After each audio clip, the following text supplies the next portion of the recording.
Overall हमें पता होना चाहिए इसराइल के साथ हमारा झगड़ा जो है मुसलमानों का झगड़ा, पाकिस्तान का कोई झगड़ा नहीं है। हमारा क्या झगड़ा है? सिर्फ यही है ना कि वो यहूदी हैं, तो एक रिलीजियस हमें एक वो है कि ये यहूदियों से हमारी दोस्ती नहीं हो सकती। I don't believe in that.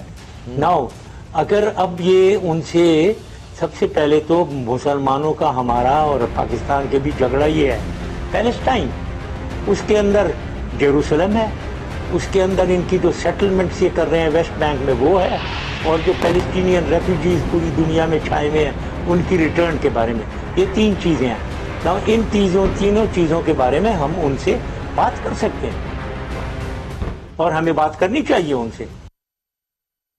जी हाँ नाज़रीन इकराम, जनरल मुशर्रफ जो पाकिस्तान के साबिक सदर रहे, उनकी गुफ्तगू आपने सुन ली। 2012 में उनके नज़रियात ये थे कि वो एरियल शेरून जो थे उनके बहुत बड़े फ़ैन थे, और अब 2018 के अंदर वो ये बातें कर रहे हैं कि इसराइल के साथ और यहूदियों के साथ जो मामला है पाकिस्तानियों का या मुसलमानों का, वो इस्लामी नुक्ता नज़र से है। उसे जनरल मुशर्रफ कहते हैं कि मैं इस चीज़ को नहीं मानता हूँ, और अगर इसराइल से ताल्लुकात अगर पाकिस्तान ने कायम करने हैं तो उसमें इस इस्लामी नुक्ता नज़र को, यहूदियों से ताल्लुकात को और इस बात को नहीं देखना है, बल्कि उनको जदीद नेशन की जो इंटरेस्ट होती हैं उनको देखना है, ये कहना था जनरल मुशर्रफ का। तो सवाल ये है कि जो अल्लाह ताला कुरान में ये कहते हैं कि यहूदी और ईसाई तुम्हारे कभी भी दोस्त नहीं हो सकते, और अल्लाह ताला ने बरमला और वाज़े तौर पर यह कहा है, और साथ साथ अल्लाह ताला ने यह भी कहा है कि तुम यहूदियों और ईसाइयों को अपना दोस्त और हलीफ ना बनाओ। फिर उसका मतलब क्या होगा? फिर एक और सवाल ये पैदा होता है कि 70 सालों से फ़लस्तीनी कुर्बानियाँ दे रहे हैं, अगर पाकिस्तान भी इसराइल को तस्लीम कर लेता है तो फिर उनकी कुर्बानियों का नतीजा क्या निकलता है? उनकी कुर्बानियाँ तो रायगा गई, उनकी कुर्बानियाँ तो बेफ़ायदा गई। तो फिर ये सवाल होता है। फिर इसके साथ साथ हमने ये देखा कि इसराइल के साथ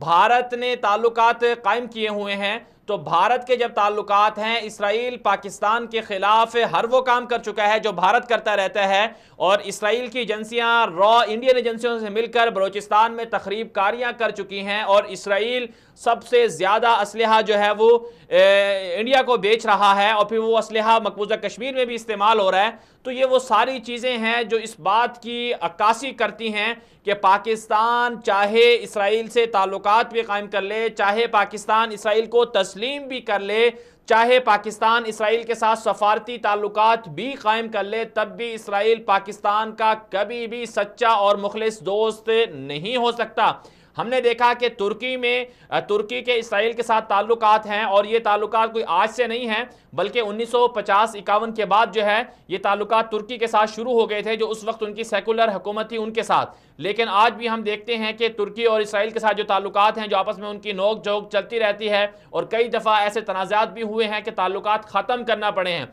और फिर इसराइल का मसला ये है कि इसराइल कोई एक आम मुल्क नहीं है, बाकी मुल्कों की तरह कोई एक ऐसी कौम नहीं है कि जिनसे ताल्लुकात कायम किए जाएं तो कोई मसला नहीं होगा, बल्कि इसराइल का नज़रिया ये है कि इसराइल चाहते हैं कि दुनिया में सिर्फ़ और सिर्फ यहूदियत का गलबा हो, और उन्हीं का हक है कि वो दुनिया पर हुक्मरानी करें। और इसराइलियों का, यहूदियों का ये भी नज़रिया है कि बैतुल मक़दिस जो है, जो मुसलमानों का क़िबला अव्वल था, जहाँ से रसूल अकरम सल्लल्लाहु अलैहि वसल्लम